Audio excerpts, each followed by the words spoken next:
Bonjour à toi chers spectateurs, et aujourd'hui parlons du film Les Conquérantes réalisé par Petra Biondina Volpe. L'histoire, nous sommes en 1971 en Suisse, et alors que Woodstock a fait son petit effet, que le droit de vote est en train de se répandre pour les femmes dans l'entièreté de l'Europe et du monde entier, la Suisse c'est toujours pas le cas. Et mené par Nora, un groupe de femmes va tenter de faire valoir ça alors qu'un référendum s'apprête à décider si les femmes auront le droit de vote ou non. Plutôt bien résumé. Petra Biondina Volpe, c'est sa deuxième réalisation après Tromeland. Elle avait également participé à quelques scénarios par-ci par-là, notamment celui de l'adaptation au cinéma de Heidi. Voilà, après, c'est pas grand-chose, mais bon, c'est toujours ça.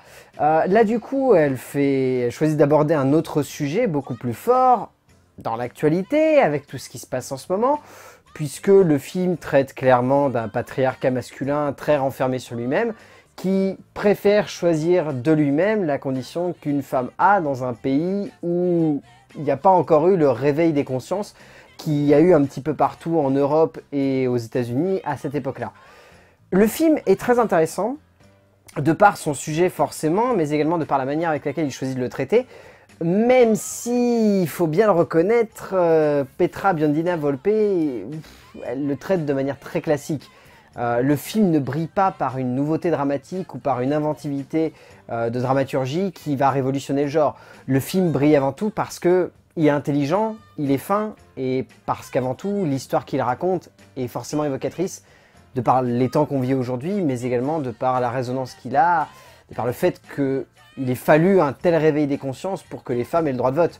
Alors que finalement, c'est quelque chose qui semble tout à fait logique aujourd'hui, mais à l'époque, c'était pas du tout le cas. En termes d'écriture, Petra Biondina Volpe, elle a choisi de baser l'entièreté de sa narration autour de ce groupe de femmes, et surtout donc de Nora, qui va réveiller les consciences de par son besoin d'émancipation, et de par surtout en fait le carcan dans lequel elle se retrouve enfermée, puisque c'est une mère au foyer, et hyper dominée par des hommes, son beau-père et son mari. Son mari refusant de la laisser travailler de manière indépendante, et son beau-père estimant que, de son temps, les femmes c'était mieux à la maison et ça n'allait pas gueuler dans la rue pour demander de l'émancipation. Le film joue beaucoup d'ailleurs sur un décalage entre comédie et drame. Il y a beaucoup de moments où c'est extrêmement dramatique, où c'est extrêmement poignant, où on cherche avant tout à faire ressentir la dureté de cette époque-là aux spectateurs, mais il y a d'autres moments à côté où il y a une grande légèreté qui se dégage du film. Et c'est surtout là en fait que Petra Biondina Volpe, elle arrive à apporter quelque chose, parce que en termes de dramaturgie, de narration, on devine tout 10 km à l'avance. Le film s'ouvre sur une voix off, tu sais déjà qu'est-ce qui va se passer à la fin. Au fur et à mesure que le film se développe, on voit les actions des personnages, mais à 10 km à la ronde, on voit les retournements, on voit qui va mourir, on voit qui va vivre, on voit qui va avoir un moment, une illumination, on va voir qui d'autre va avoir un gros revirement et va se décider à être du côté ennemi. Enfin, le film n'est pas du tout inventif en termes de narration. Le film est même pire que ça, il se plombe et se tire des balles dans le pied constamment toutes les 2 minutes. Mais il a des personnages attachants. Et qu'est-ce que tu veux faire à partir de ce moment-là, à part être touché par cette histoire? Ces personnages sont émouvants, ces personnages sont justes, ces personnages sont simples, et on se sent transporté par ça. À partir du moment où tu arrives à construire une galerie de personnages qui est logique et qui arrive à être entraînante tout en étant simple, ton film est en grande partie réussi, et c'est clairement ce qui se passe avec Petra Biondina Volpe. Elle arrive à créer des personnages qui sont touchants, à créer des personnages qui entraînent l'histoire et qui arrivent à déplacer tous ces clichés, ces grossièretés, ces facilités qui pourraient littéralement plomber le film. Et c'est pas le cas, le film n'est jamais plombé grâce à ça. Et c'est très surprenant parce que on se dit vraiment à de nombreuses reprises, le film va être plombé mais de manière violente. Et heureusement, ça n'est pas le cas. Le film n'est pas plombé par ça.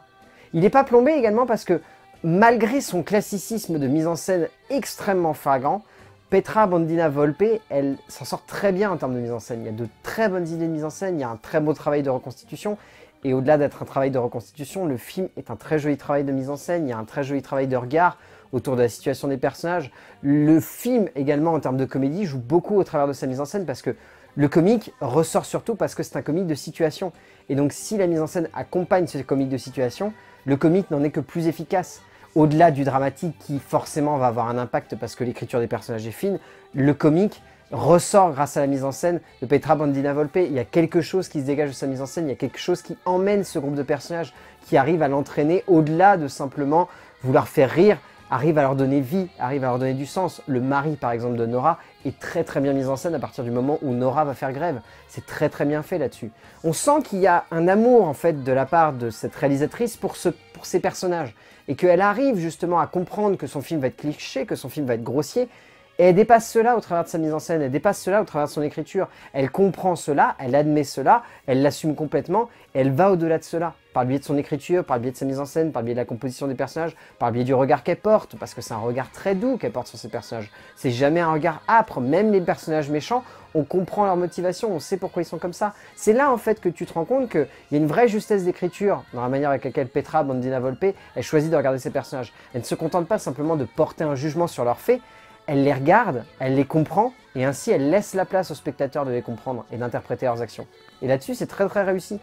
En termes de casting, il y a également de très jolis choix. Je pense à Mary Lundberger, qui joue donc le personnage de Nora, qui est excellente. Elle emmène vraiment tout le film, au-delà des personnages secondaires, campés par Bettina Stuckey, Ella Rumpf, Sophia Eileen ou Rachel Braunschweig, qui sont très bons. Mais c'est elle qui emporte tout le film. Mary Lundberger, elle a un charisme, elle dégage quelque chose. Et résultat, elle emporte tout le film. Et malgré les clichés, malgré les grossièretés, elle arrive à dépasser cela. Et rien que par son interprétation, le film gagne en intérêt. Et au final, Les Conquérantes, c'est pas un film dénué d'intérêt. Très loin de là. Le sujet est bien mené, la manière avec laquelle il est traité est bien menée, ça a une résonance par rapport à notre actualité, tout en étant un film ancré dans une époque bien définie. C'est un film qui est cliché, et grossier, et simpliste même en termes d'écriture et de mise en scène, mais qui arrive à être touchant quand même, qui arrive à être entraînant.